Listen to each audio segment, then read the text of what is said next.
어려운 철학책을 한 글자 한 글자, 한 문장 한 문장 함께 읽으면서 설명해 드립니다. 안녕하세요. 철학책을 강독해 주는 남자 철강남입니다. 지난 시간 우리는 기후의 재정을 통해서 표시로서의 지시의 도구라는 기후의 존재론적 성격에 대해서 알아보았습니다. 도구의 도구라고 하는 기후의 적재적 성격은 기후를 재정할 때 더 분명하게 드러난다고 말을 했는데요. 그 외에도 기후가 재정되는 다른 방식이 있는데 어떤 방식인지 우리 함께 읽어가면서 알아보도록 하죠. 우리가 함께 읽을 곳은 119쪽 두 번째 문단입니다. 그러나 기후의 재정은 일반적으로 아직 용제적이지 않은 도구가 제작되듯이 그렇게 수행될 필요는 없다. 기호는 기왕의 용제자를 기호로 채용하는 경우에도 성립한다. 기호의 재정은 이런 양상에서 한층 더 근원적인 의미를 드러낸다. 기호의 표시작용은 배시의 정의에서 용제적 도구 전체와 환경세계 일반을 저할 수 있게 할 뿐더러 애당초 기호의 재정이 곧 발견작용일 수도 있다. 기호로 채용된 것은 그 용제성으로 인해 비로소 접근 가능하게 된다. 예를 들어 토지 경작의 경우 남풍이 비를 알리는 기호로서 통용된다면 이 통용성이나 남풍이라는 존재자의 부착된 가치는 그 자체로 이미 전제하는 것, 즉 기류나 일정한 지리학적 방향에 덧붙여진 추가물이 아니다. 남풍은 설사 기상학적으로 접근 가능하더라도 처음에는 단지 전제적 자연사였다가 뒤에 경우에 따라 예고기호, 징조의 기능을 떠맡는 것은 결코 아니다. 도리어 토지 경작의 배시가 고려한다는 방식으로 바로 그 남풍을 그 존재에 있어서 비로소 발견하는 것이다. 하이데거는 이야기하고 있네요. 어떤 사물이 가지고 있는 지시 중에서 이 사용 가능성을 특정한 부분의 사용 가능성을 더 강조해서 표시로 명확하게 드러내는 것, 이런 방식이 아니라고 하더라도 우리가 기호를 재정하거나 기호를 사용할 수 있다고 이야기하고 있고요. 오히려 그럴 때 우리가 살아가고 있는, 거주하고 있는 이 환경 세계를 더 잘 이해하고 나타내고 표현해 준다고 말하고 있어요. 예를 들었던 게 바로 자연적으로 발생하는 그런 일들이라고 보시면 좋을 것 같아요. 독일에서는 농부가 농사를 지을 때 따뜻한 남풍이 불면 이제 겨울이 지나갔으니까 밭에 씨를 뿌려도 되겠다 이렇게 생각을 했나 봐요. 그러니까 남풍이 어떻게 되는 겁니까? 농사를 지어도 된다는 그런 예고기호, 징조의 역할을 하는 거라고 말을 하고 있어요. 이 남풍이라고 하는 하나의 자연적인 사건은, 자연사는 그래서 이런 사건이 먼저 있었던 다음에 나중에 사람이 기호로 제정한 것이 아니라 그것이 자연스럽게 사람들의 일상의 삶에 젖어서 기후의 작용을 하게 되었다라고 말하고 있네요. 이를 통하여 우리는 우리가 살아가고 있는 구체적인 일상과 환경세계하고 어떻게 관련을 맺고 태도를 취하는지를 더 분명하게 알 수 있다고 말을 해요. 우리나라의 경우에도 그렇습니다. 벌써 가옥의 형태가 사람들이 살아가고 있는 구체적인 자연환경과 밀접하게 관련되어 있어요. 물론 오늘날에는 이 가옥의 형태가 많이 발전되어서 지역과 지방에 따라서 큰 편차를 모를 텐데요. 전통 가옥을 보면 확실하게 알 수 있습니다. 남방 쪽에 있는 그런 집은 대청마루가 넓고요. 부뚜막 같은 것이 방으로 향해 있지 않고 저 바깥쪽으로 향해 있는 곳이 많이 있죠.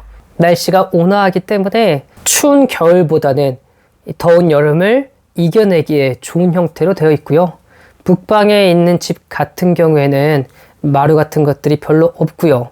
추위와 비바람을 막아주는 것에 더 특화된 그런 집의 형태를 보입니다. 울릉도 같은 경우에는 특히 눈이 많이 내리기 때문에 저 눈의 무게를 견딜 수 있는 형태의 그런 집의 모습을 보이고요. 제주도 같은 경우에는 덥기도 하지만 바람이 많이 불기 때문에 저 바람에 의해서 피해를 좀 최소화시킬 수 있는, 적게 입힐 수 있는 그런 형태의 가옥의 모습을 가지고 있죠. 그래서 하다못해 담도 어떻습니까? 그냥 돌을 쌓아두어서 공기가 잘 통하게 되어 있지요. 즉 우리가 구체적으로 제정하진 않았지만 자연스럽게 제정된 기후를 통해서 우리는 우리의 환경세계, 그리고 우리가 어떻게 태도를 취하고 살아갈지가 더 분명하게 드러난다고 하이데거는 이야기하고 있네요. 그러나 사람들은 기호로 채용되는 그것은 먼저 그 자체에 있어서 접근할 수 있는 것이어야 하고 기호의 제정에 앞서 포착되어 있어야 한다고 반대할 것이다. 확실히 그렇다. 기호로 채용되는 것은 어떤 방식으로든 여하간에 이미 눈에 띄어야 한다. 다만 문제는 이런 선행적 만남에서 존재자가 어떻게 발견되는가, 즉 그것이 순수하게 현출하는 사물로서 발견되는가, 아니면 오히려 이해되지 않은 도구로서 발견되는 것은 아닌가? 다시 말해 사람들이 이제까지 그것을 어떻게 해야 할지 몰랐고, 따라서 배시에는 아직까지 은폐되어 있는 그런 용제자로서 발견되는 것은 아닌가 하는 것뿐이다. 이 경우에도 역시 배시적으로 아직 발견되지 않은 용제자의 도구 성격을 전제자에 불과한 것을 포착하는 태도에 미리 주어진 단순한 사물성으로 해석해서는 안 된다. 하이데거는 기호를 제정하는 것이라고, 현존재가 어떤 사물이나 용제자를 지금과는 전혀 다른 방식으로 사용하고 표시하는 거라고 이야기를 했는데요. 그러면 사람들이 이렇게 생각하고 이렇게 반대 의견을 낼 수도 있다는 거예요. 아니, 낙석주의라는 하나의 표지판을 만든다고 할 때요, 그럴 거면 먼저 돌이 우리 앞에 있어야 될 거 아니겠어요? 등대라는 것을 만들기 위해서는 먼저 저 높다란 나무나 혹은 불빛이라는 것을 우리가 사용을 해야 될 거고요. 신호등도 마찬가지입니다. 파란색, 빨간색, 주황색이라는 저 불빛들이 이미 우리 세계에 존재하고 있어야 돼요. 남풍이라는 것이 먼저 있기 때문에 우리는 이때 씨를 뿌려도 되겠구나, 파종을 해도 되겠구나 라고 하는 것을 먼저 갖고 있어야 되지 않겠냐고요. 하이데거는 말합니다. 네, 부정하지 않아요. 그러나 문제는 뭡니까? 그것들이 먼저 존재하고 그것들이 있다고 해서 그걸 단순하게 사물성으로, 즉 전제적으로 파악해서는 안 된다고요. 다 이미 무엇을 가지고 있다고요? 용제성에 입각해서 사용해야 된다고요. 그걸 이론적으로 분석하기 이전에 먼저 우리가 그걸 사용하고 있기 때문에, 배시 속에서 발견할 수 있기 때문에 이런저런 기호로 제정할 수도 있는 거라고 말을 하고 있네요. 일상적 교섭 속에서 기호가 갖는 용제적 존재 및 상이한 의도와 방식에 따라 제작될 수 있는 기호의 현저성은 가장 가까운 용제자를 구성하는 비현저성만을 입증하는 것이 아니다. 기호 자체는 자신의 현저성을 일상성에서는 자명한 용제적 도구 전체의 비현저성에서 이끌어낸다. 예컨대 마음의 표징으로서 널리 알려진 손수건의 매듭이 그런 기호이다. 이 매듭이 표시해야 하는 것은 그때마다 일상성의 배시 속에서 배려를 요하는 어떤 것이다. 이 기호는 많은 것, 아주 상이한 것을 표시할 수도 있다. 이 같은 기호로 표시할 수 있는 것의 폭이 넓어지면 그 기호를 이해하고 사용하는 폭은 좁아진다. 그런 기호는 대개의 경우 그 제정자에게만 기호로서 용제적으로 있는 것이 아닐 뿐더러 이 제정자 자신에게도 알려지지 않는 수가 있어서 그 결과 첫 번째 기호가 배시적으로 이용될 수 있기 위해서는 두 번째 기호가 필요하게 된다. 그리하여 기호로서 사용할 수 없게 된 매듭은 그 기호 성격을 상실하는 것이 아니라 가장 가까운 용제자를 불안스럽게 하는 강요성을 갖게 된다. 기호는요, 이 용제자를 현저하게 만듭니다. 즉 눈에 띄게 만들어요. 일상에서의 현저성은 저 용제자의 사용 불가능성에서 나오겠지만, 표시로서의 기호가 가지고 있는 현저성은 그것 자체가 저 어떤 도구나 여러 지시를 사용하여 눈에 띄게 만드는 것, 이라고 말하고 있어요. 그래서 일상에서의 현저성과 기호의 현저성은 엄연히 이렇게 다르다고 하이데거가 이야기를 하고 있네요. 그래서 기호는요, 우리에게 익숙하고 친숙한 것을 현저하게 만드는 것, 예를 들어 저 돌멩이를 낙석주의 표지판으로 만드는 것, 이렇게만 있는 것 아니고요. 우리가 사용하고 있는, 우리가 관계를 맺고 있는 모든 사물들의 어떤 지시 전체성, 도구 전체성하고 관련해서 만들 수도 있대요.